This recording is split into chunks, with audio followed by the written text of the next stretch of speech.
Em nome do Pai, do Filho e do Espírito Santo. Amém. Divina vontade, reina na minha vontade. Vamos continuar lendo a Coroa da Santidade, Século do Orgulho. Antes de passar 2 meses após o início dos anos 20, Luísa não hesitou em afirmar assim. Parecia mesmo que este nosso século, o século XIX, 20, seria conhecido por seu orgulho. Ela disse que Jesus demonstrou claramente que o século que acabara de começar não seria bom. Em várias mensagens durante as 2 primeiras décadas deste século, Jesus deixa claro para Luísa que muitos castigos ocorreriam por algum tempo. Olhando para o século XX, esse parece um diagnóstico óbvio para nós. Mas no começo dos anos 1900, estava longe de ser aparente que o século, na sua infância, seria horrível. De fato, o oposto era verdade. Isso parecia um período de grande prosperidade, paz e progresso estava em movimento e destinado a continuar. Pois, na virada do século, o mundo desfrutou de 85 anos consecutivos de paz britânica. Esse período de paz entre as grandes potências do mundo, onde a influência imperial sem precedentes do Império Britânico deu pelo menos uma estabilidade aparente a grande parte do mundo. O Congresso de Viena ainda estava em vigor e as guerras napoleônicas, que incluíam os últimos grandes conflitos europeus antes da Primeira Guerra Mundial, estavam se tornando apenas uma memória. Sem dúvida, ainda havia conflitos, mas elas empalideceram em comparação ao que já havia dominado. Novas tecnologias surpreendentes, especialmente no transporte e comunicação, estavam tornando a vida mais fácil do que nunca e abrindo novas oportunidades que nunca foram sonhadas. Parecia que o clima de público nunca fora tão alto. Talvez um especialista verdadeiramente raro em assuntos poderiam ter discernido algo errado. Alguém com habilidade profética limítrofe, mas não alguém como a humilde Luísa. E, no entanto, foi em seus escritos neste contexto social que vemos o seguinte. Dia 23 de 1900. Chegou a hora, o fim está se aproximando, mas a hora é incerta. 28 de junho de 1900. Minha filha, quantas máscaras serão desmascaradas nestes tempos de castigo? De fato, esses castigos atuais não passam de predisposição. 3 de julho de 1900. No entanto, minha filha, os castigos que estou enviando ainda não são nada comparados aos que foram preparados. 14 de julho de 1900. Minha filha, o decreto de castigos é assinado. Não resta nada além de decidir o tempo da execução. 27 de julho de 1900. Luísa falando. Vi o tamanho cruel que continua na guerra da China. Igrejas derrubadas, imagens de Nosso Senhor jogadas ao chão, e isso ainda não é nada. O que mais me assustou foi ver que se agora isso é feito por bárbaros, por pessoas seculares, mais tarde será feito por religiosos falsos que removem suas máscaras e deixam-se conhecer por quem realmente eles são. Unindo-se aos inimigos abertos da igreja, lançará um ataque que parecerá incrível para a mente humana. 25 de julho de 1900. Esta manhã, meu adorável Jesus veio e me fez ver uma máquina, na qual parecia que muitos membros humanos estavam sendo esmagados, bem como algo como 2 sinais de castigos no ar, que eram aterrorizantes. 30 de setembro de 1900. Console minha mãe, pois está muito aflita por causa dos castigos mais pesados que estou prestes a derramar sobre a terra. 22 de outubro de 1900. Luísa falando, se realmente acontecessem os muitos castigos sobre os quais escrevi nesses livros, quem teria coragem? Não é pertinente a questão de demonstrar como as revelações de Luísa foram proféticas, mas sem muitas violações trágicas dos direitos humanos, é claro. Ser espectador deles e o abençoado Senhor me fez compreender com clareza que alguns deles ocorrerão enquanto eu ainda estiver nesta terra, alguns depois da minha morte, e outros serão poupados em parte. Fiquei um pouco aliviada, pensando que não precisaria vê-los todos. Mais tarde, vemos mensagens igualmente proféticas sobre a continuação da natureza maligna do século. Isso também é digno de nota, porque depois do final da Primeira Guerra Mundial e da formação concomitante da Liga das Nações, uma organização internacional historicamente sem precedentes, estabelecida explicitamente para garantir a paz mundial. Muitos pensaram que a paz duradoura estava à mão, finalmente à mão. Jesus deixou claro para Luísa que não era assim. Por exemplo, e apenas lembraremos brevemente duas citações aqui. Profecias mais cumpridas sobre a Segunda Guerra Mundial são encontradas na seção do mesmo nome acima, deste mesmo capítulo, 20 de novembro de 1914. Nos primeiros meses da Primeira Guerra Mundial, Jesus continua me dizendo que as guerras e os flagelos que estão ocorrendo agora ainda não são nada, enquanto parece que são demais, que outras nações entrarão em guerra, e não apenas isso, mas que elas travarão guerra contra a igreja, atacarão pessoas sagradas e as matarão. 16 de outubro de 1918, perto do fim desta guerra. Renovarei o mundo com a espada, com fogo e água, com mortes súbitas e com doenças contagiosas. Eu farei coisas novas. As nações formarão uma espécie de torre de Babel. Elas chegarão ao ponto de serem incapazes de entender uma a outra. Os povos se revoltarão entre si. Eles não vão mais querer reis. Tudo será humilhado e a paz virá somente de mim. E se você os ouvir dizer paz, isso não será verdade, mas será aparente. Depois de limpar tudo, colocarei meu dedo de uma maneira surpreendente e darei a verdadeira paz. Portanto, ore, e é preciso paciência, porque isso não será tão cedo, mas levará muito tempo. Então, a gente está nessa situação, a gente não quer mais um governante, a gente fica fazendo impeachment a qualquer momento, toda hora, né? Já estamos passando por isso. Os castigos iminentes que aumentariam exponencialmente, além de seu nível relativamente menor na época, era um tema constante nas mensagens de Jesus a Luísa em 1900. Junto com Luísa, repetidamente, implorando a Jesus que a deixasse sofrer em vez de castigar o povo. Um pedido que Jesus faria muitas vezes obrigado. E o fato de que eles continuariam era um tema constante de seus escritos pós-Guerra Mundial. Luísa parou de escrever alguns meses antes do início da Segunda Guerra Mundial, pois naquele momento ela não era mais comandada, sob santa obediência para fazer isso. Evidentemente, foi o Papa Pio XII quem fez uma declaração sobre este século, embora menos profético. Ele falou isso em 1946, dizendo: talvez o maior pecado do mundo hoje seja que os homens começaram a perder o senso do pecado, e que orgulho é maior do que recusar reconhecer o próprio pecado. Este, de fato, é o pináculo do orgulho. Foi isso que o definiu os anos 20. O século XX, e tragicamente continua a definir o mundo moderno. Luísa nos disse que esse seria o caso dos primeiros meses do século XX. A exaltação de Santo Aníbal de Francia. Lembremos que Luísa tinha muitos confessores, diretores espirituais e bispos com autoridade sobre ela. Uma lista de cada uma está contida nos apêndices deste livro. Apesar da multiplicidade de escolhas que Jesus tinha dos homens a quem ele podia exaltar em suas palavras a Luísa, não era outro senão o padre de Francia, o Aníbal de Francia, sobre quem ele mais falava.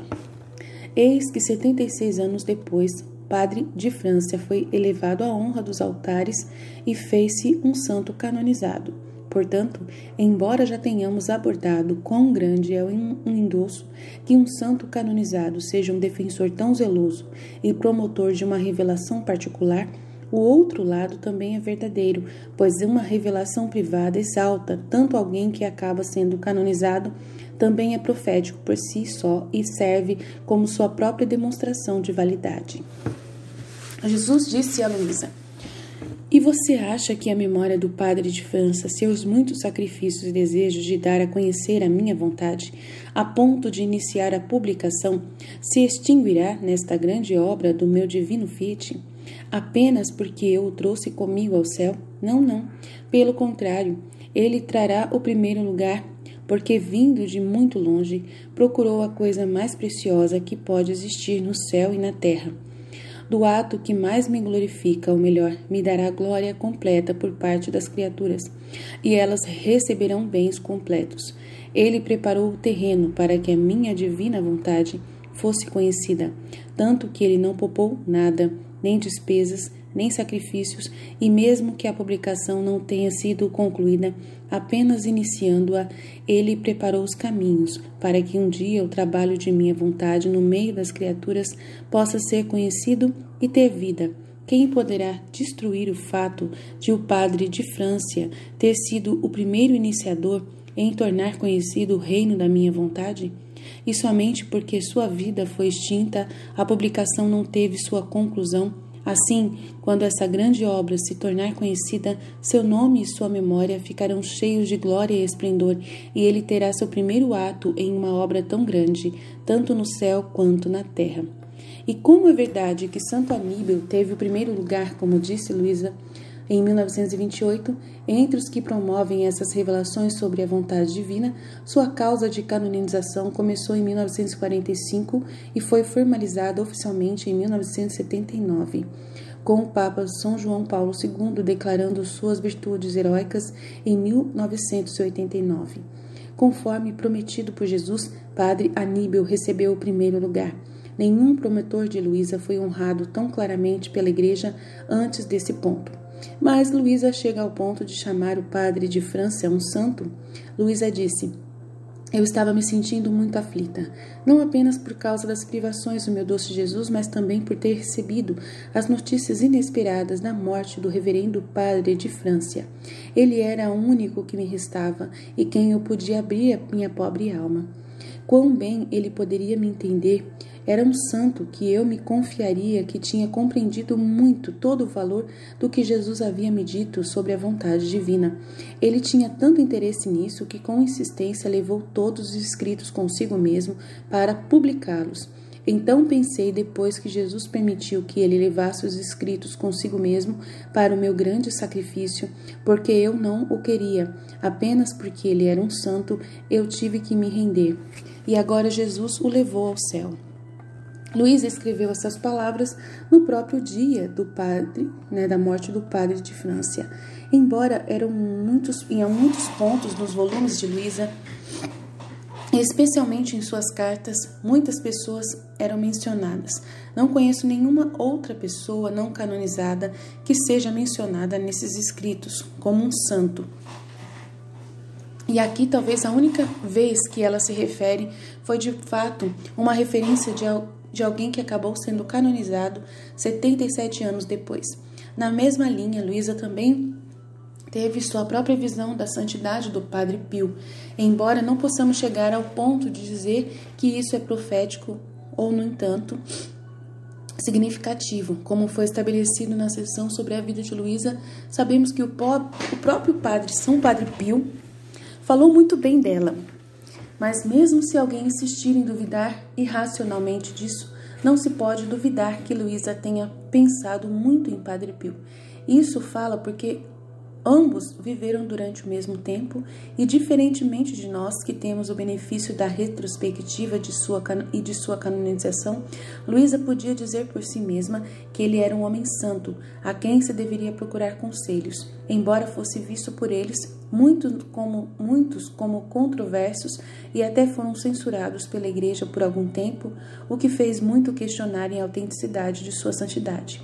Em uma carta a uma amiga dela que conhecia o Padre Pio, Luísa escreveu: querido filho, na vontade divina, já que você está perto do Santo Padre Pio, fale com ele sobre nossas coisas, para que ele possa falar sobre elas com o Senhor.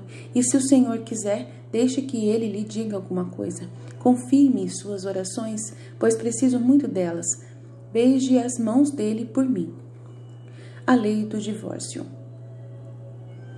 Em uma série de mensagens que abrangem a totalidade do ano de 1902, Jesus lamenta repetidamente a Luísa sobre uma lei do divórcio que está sendo promovida na época. Não conheço outra questão política, cultural específica com a qual Jesus se sinta mais descontente nos escritos de Luísa do que este. E esse grau de foco é profético, mesmo além dos detalhes que serão discutidos atualmente, pois é difícil pensar em uma única coisa, exceto talvez o aborto, que causou mais estragos na sociedade do que o divórcio. Essa tragédia do divórcio se tornou uma epidemia diabólica, que até o momento em que este artigo foi escrito nos Estados Unidos, um limite horrendo acaba de ser ultrapassado. A maioria das crianças está crescendo hoje sem pai e mãe casados. Agora, o divórcio está chegando à igreja, com muitos padres, teólogos, bispos e até cardeais defendendo abertamente uma interpretação herética de Amoris Laetitia, que essencialmente permite o divórcio. Em retrospectiva, podemos facilmente ver a sabedoria divina em Jesus direcionando tanto foco para esse assunto em 1902, mas naquela época não teria dúvida. Parecia estranho, pois o divórcio era extremamente raro e falado ou defendido como igualmente raramente. Agora vamos olhar para alguns trechos de algumas mensagens em que Jesus fala com Luísa sobre o assunto. 11 de janeiro de 1902. Ele me transportou para fora de mim mesma e eu me encontrei no meio de muitas pessoas que estavam dizendo: se esta lei for confirmada, pobre mulher, tudo ficará ruim para ela. Todos estavam esperando ansiosamente para ouvir os prós e os contras. E em outro lugar separado, muitas pessoas podiam ser vistas discutindo entre si. Um deles tomou a palavra e reduziu todo mundo ao silêncio. Depois de muita luta, ele saiu pela porta e disse: sim, de fato, a favor da mulher.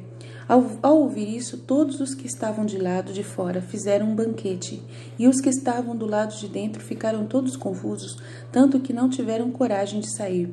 Eu acredito que é sobre a lei do divórcio que eles estavam falando, e eu entendi que eles não confirmaram. 12 de janeiro de 1902.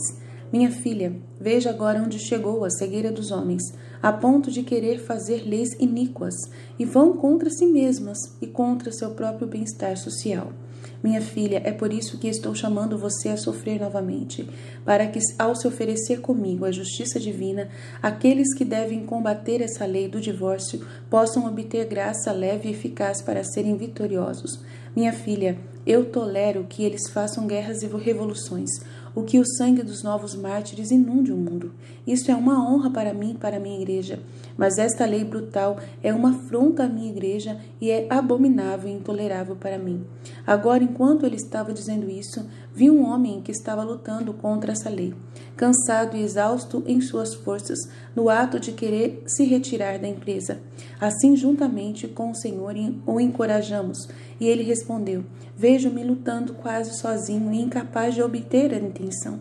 Eu disse-lhe: coragem, pois as contradições são tantas pérolas que o Senhor usará para adorná-lo no céu. E ele se animou e continuou a sua empresa.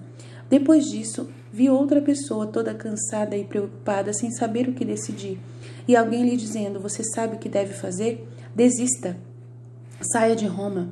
E ele: não posso, esta é a palavra dada ao meu pai, vou dar a minha vida, mas quanto vou resistir? Nunca vou desistir.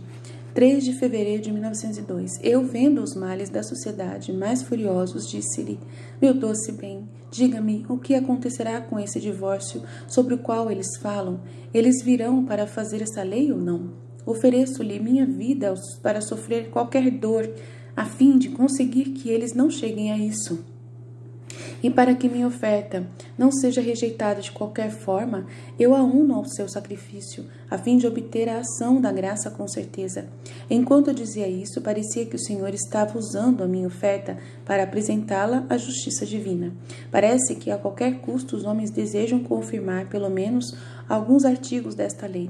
Uma vez que são incapazes de fazê-lo, confirme-o completamente como quisessem e por favor. 9 de fevereiro de 1902. Quero que você opere um prodígio com sua onipotência, Senhor, que a vontade das criaturas seja acorrentada para que elas não possam confirmar essa lei do divórcio. O Senhor pareceu aceitar minha proposta, dizendo-me: você quer que eu opere um prodígio para que esse divórcio não seja confirmado? Caso contrário, isso pode não acontecer. Bem, então, por amor a você, farei esse prodígio, e este será a estrela mais refulgente que brilhará em sua coroa. Isso é, tendo impedido minha justiça, através de seus sofrimentos, após as tantas ações perversas que cometerem, de permitir também esse mal nestes tempos tristes que eles mesmos desejam. 24 de fevereiro de 1902. Minha filha, existem certas ofensas que superam de longe as mesmas ofensas que sofri na minha paixão. Senhor, que tal essa lei de divórcio sobre o que eles falam? É certo que eles a confirmarão? E ele, por enquanto, é certo. Daqui a 5, 10 ou 20 anos, se eu suspender o seu estado de vítima ou ligá-la ao céu, eles poderão fazê-lo. Mas o prodígio de encadear a vontade deles e de confundi-los, eu fiz agora. Se você conhecesse a raiva dos demônios e daqueles que queriam essa lei, que certamente a obteriam, é tão grande que, se pudessem, destruiriam qualquer autoridade e massacrariam por toda parte. Então, para mitigar essa raiva e impedir esses abates sem parte, você quer se expor um pouco à fúria deles? E ela disse: eu sim, desde que você venha comigo. Então fomos a um lugar onde havia demônios e pessoas que pareciam estar furiosas, enfurecidas, loucas. Assim que me viram, atropelaram-me como muitos lobos, e alguns me venceram. Outros rasgaram minha carne. Eles queriam me destruir, mas não tinham o poder de fazê-lo. Quanto a mim, no entanto, apesar de ter sofrido muito, não os temi, porque tinha Jesus comigo. 8 de dezembro de 1902. Vi um sacerdote vestido de branco junto com o nosso Senhor. Pareceu-me que ele era um papa, e o confessor também estava com ele. Eles estavam orando a ele para me fazer sofrer, a fim de impedir a formação desta lei do divórcio. Mas Jesus não prestava atenção a eles. Assim, o confessor, indiferente ao fato de não receber audiência, com um ímpeto extraordinário, de tal forma que parecia que não era ele, pegou Jesus Cristo em seus braços e à força o lançou dentro de mim, dizendo: você permanecerá crucificado dentro dela, crucificando-a, mas não queremos essa lei do divórcio. Jesus permaneceu como se estivesse preso dentro de mim, crucificado pela tal ordem do Padre, e eu sentia amargamente as dores da cruz. Então ele disse: filha, é a igreja que quer, e sua autoridade unida ao poder da oração me liga.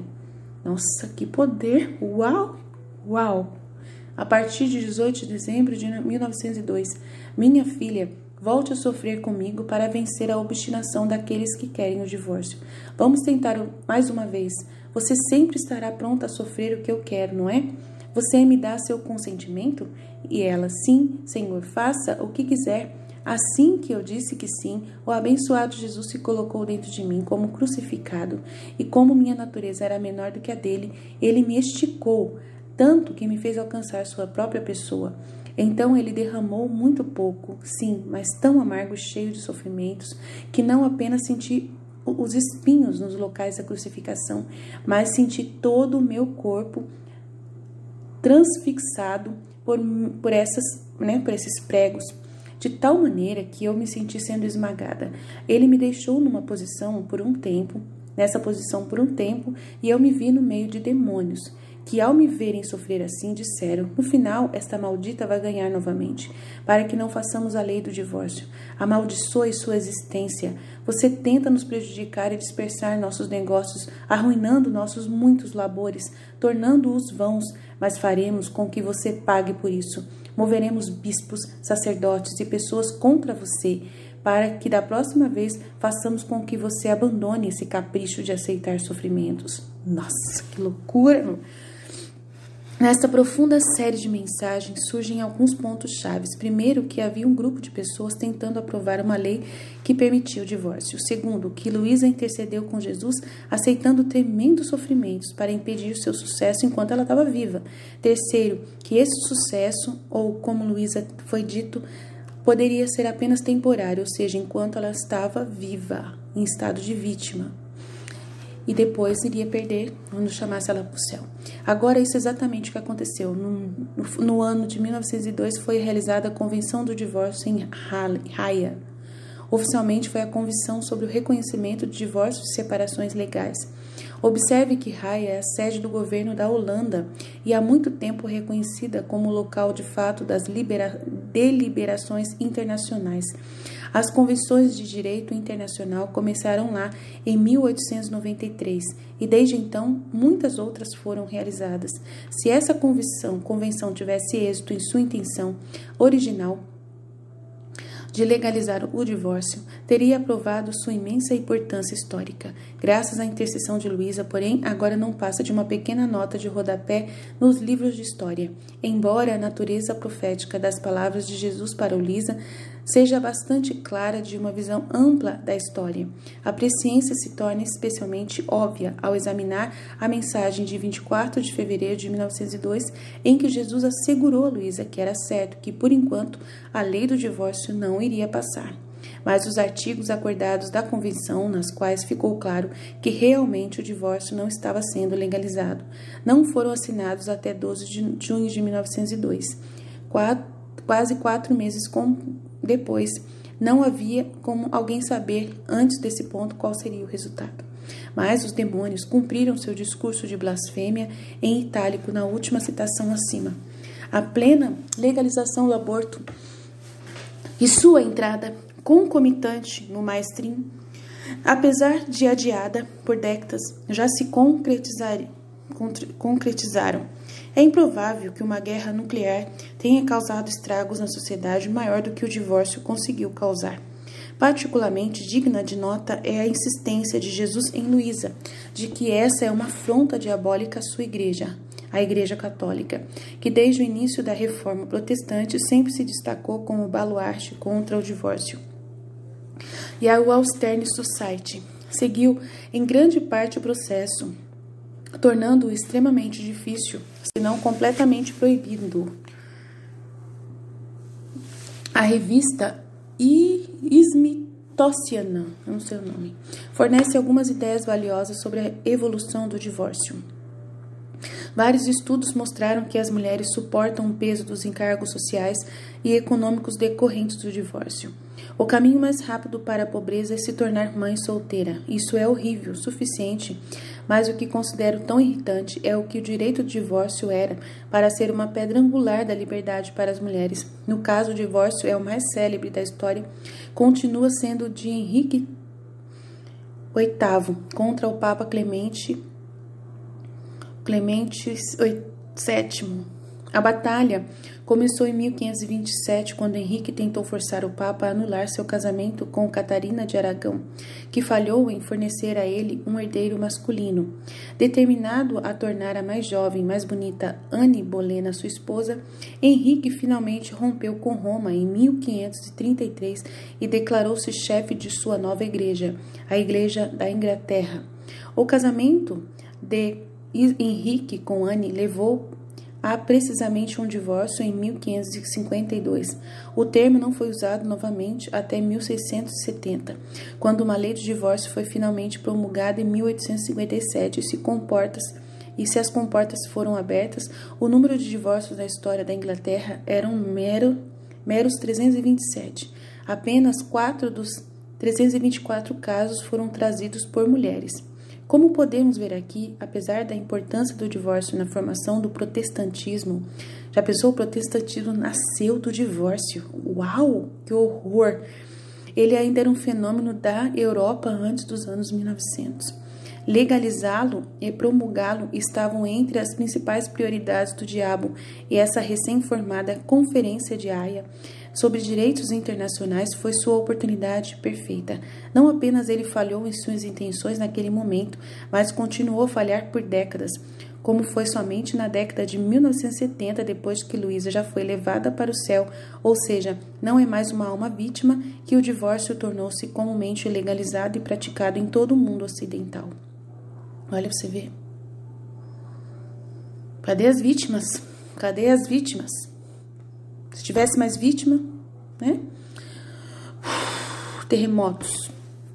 Em 17 de abril de 1906, Luísa recebeu grandes castigos, especificamente terremotos.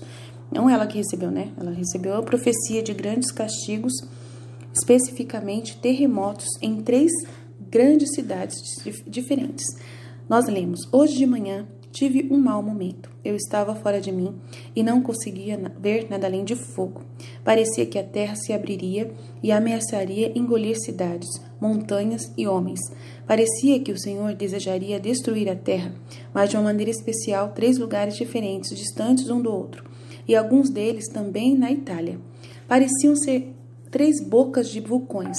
Alguns estavam enviando fogo que inundava cidades, e em alguns lugares a terra estava se abrindo e terremotos horríveis ocorriam. Eu não conseguia entender muito bem se essas coisas estavam acontecendo ou terão que acontecer. Quantas ruínas! No entanto, a causa disso é apenas o pecado e o homem que não quer se render. Parece que o homem se colocou contra Deus e Deus armará os elementos contra o homem, água, fogo, vento e muitas outras coisas, o que fará com que muitos e muitos morram. No dia seguinte, o grande terremoto de São Francisco ocorreu. De acordo com o USGS, isso é considerado um dos terremotos mais significativos de todos os tempos e continua sendo o terremoto mais mortal da história americana. 3.000 pessoas foram mortas e 80% da cidade de São Francisco foi destruída. 4 meses depois, o terremoto de Valparaíso, em 1906, ocorreu no Chile, matando ainda mais pessoas que o terremoto de São Francisco. 2 anos depois, o grande terremoto de 1908 em Messina causou estragos na Sicília, Itália. Continua sendo o pior e mais mortal terremoto da história da Europa. Pelo menos 80.000 pessoas foram mortas e talvez 200.000. E a cidade de Messina, assim como Reggio Calabria, foi destruída completamente. Luísa também recebeu este terremoto na manhã anterior. Abaixo está a totalidade da entrada da manhã do terremoto. Observe que Corato fica a cerca de 320 quilômetros de Messina e os relatórios indicam que os tremores foram sentidos a 300 quilômetros de distância. Encontrando-me no meu estado habitual, senti como se a terra estivesse tremendo e quisesse escapar debaixo de nós. Fiquei preocupada e disse a mim mesma: Senhor, Senhor, o que é isso? E ele, no meu interior, terremotos. E ele ficou calado. Eu quase não prestei atenção nele, e dentro de mim continuei minhas coisas interiores habituais, quando de repente, cerca de 5 horas após a palavra ter sido dita para mim, senti o terremoto de forma sensata. Assim que senti cessar, me vi fora de mim, quase confusa, pude ver coisas angustiantes, mas essa visão foi imediatamente removida de mim e me vi dentro de uma igreja. Um jovem vestido de branco veio do altar. Creio que ele era nosso Senhor, mas não posso dizer com certeza. E se aproximando de mim com um olhar imponente, ele me disse: venha. Dei de ombros sem me levantar e calculando dentro de mim que naquela hora ele estava me açoitando e destruindo, eu disse: Senhor, você quer me levar agora? Quase recusando o convite dele, o jovem se jogou em meus braços e no meu interior ouvi-o dizer: venha, ó filha, para que eu acabe com o mundo. Destruirei grande parte disso com terremotos, águas e guerras. Luísa recebeu suas mensagens de Jesus no meio da noite, entre 00:30 e 1h da manhã, enquanto este terremoto aconteceu às 5:20 da manhã. Além disso, o padre entrava para fazer a missa no quarto dela de manhã cedo. Não é defensável que ela tenha rabiscado esta passagem. Ela era escritora lenta. No curto espaço de tempo entre sentir o terremoto e o padre vindo fazer a missa, além disso, como ficou claro, a extensão extrema desse terremoto é evidente e o tom desta mensagem, ao passo que Luísa não teria meios terrestres de compreender qualquer sugestão de sua extensão por muitas horas, se não dias após sua ocorrência. Por tudo o que ela teria sentido fisicamente a 200 quilômetros de distância eram tremores relativamente fracos, que, pelo que saiba, poderiam ter sido apenas um pequeno terremoto próximo. O socialismo e o povo italiano. O socialismo e o povo italiano. Minha filha, os socialistas conspiraram entre si para atingir a igreja. Isso eles fizeram publicamente na França e na Itália, de uma maneira mais oculta. E a minha justiça está procurando espaços vazios para pôr a mão nos castigos.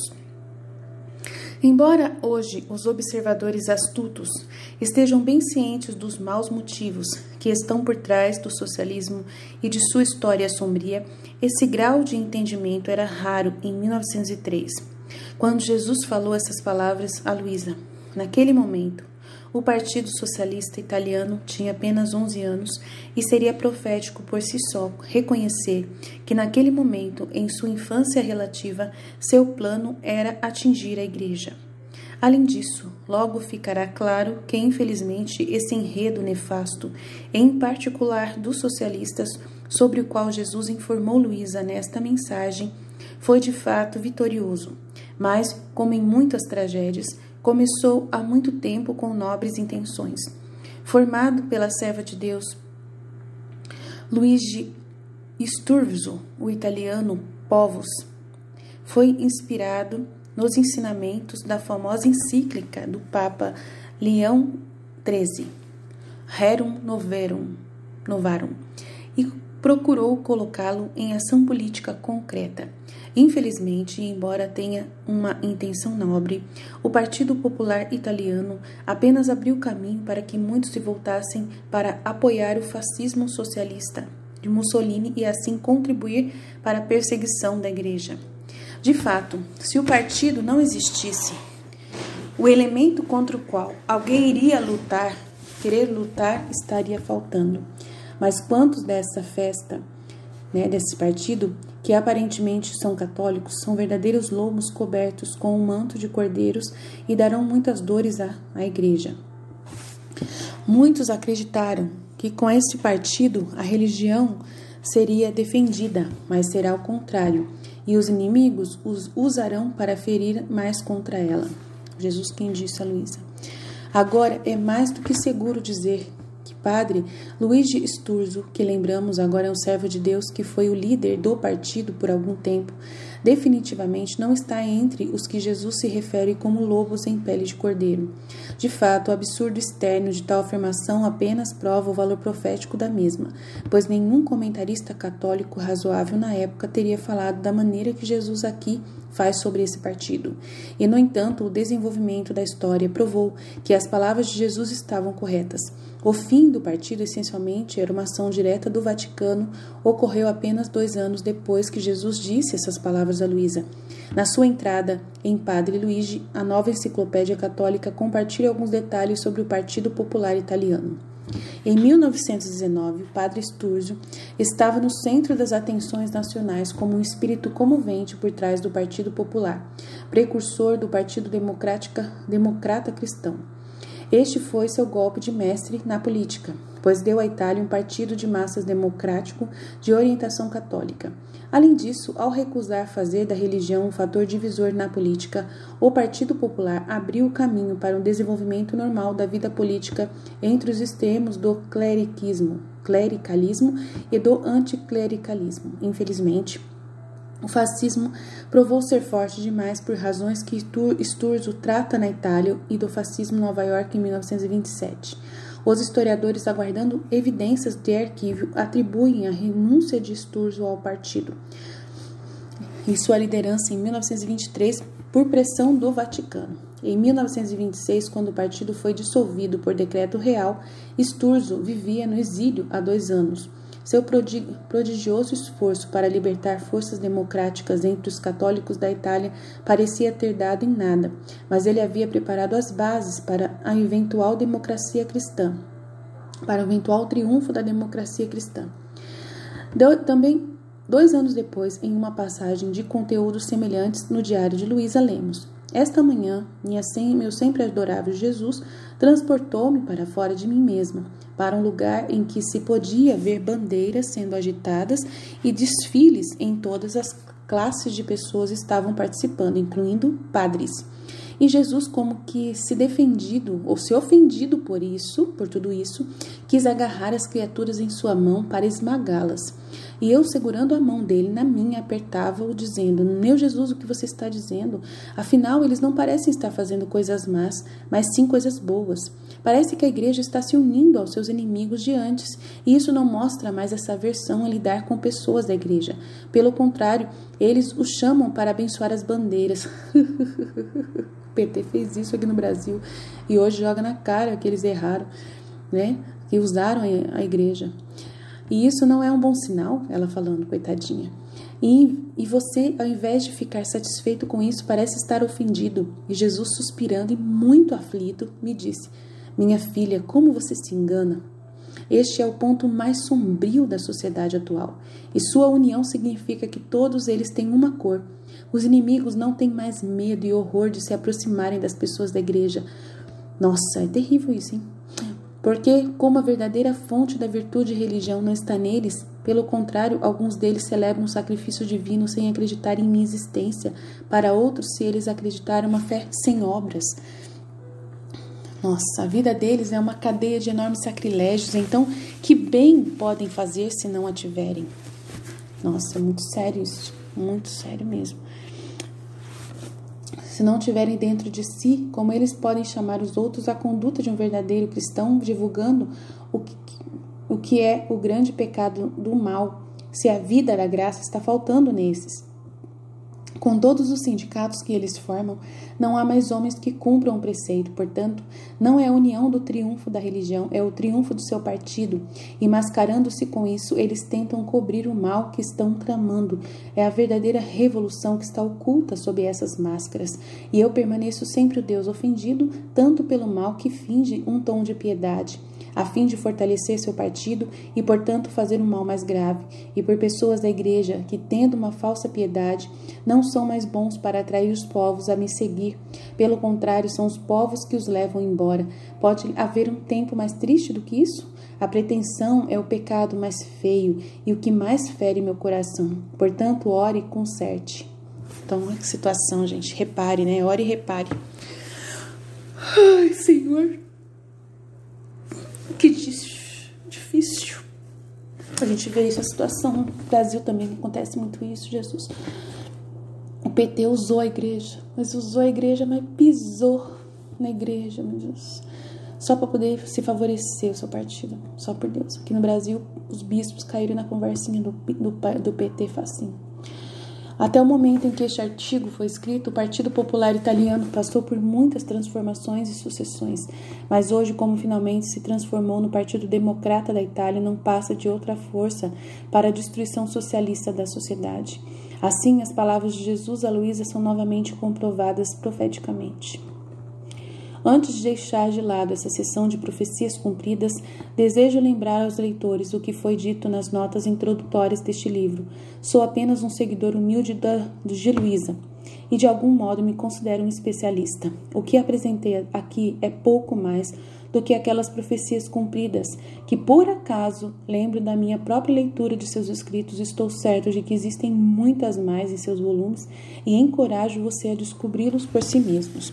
Então, a gente vai parar por aqui e a gente continua a partir, do presente em si. Nós estamos na página 110. Deus abençoe e estivermos reunidos em nome do Pai, do Filho e do Espírito Santo. Amém.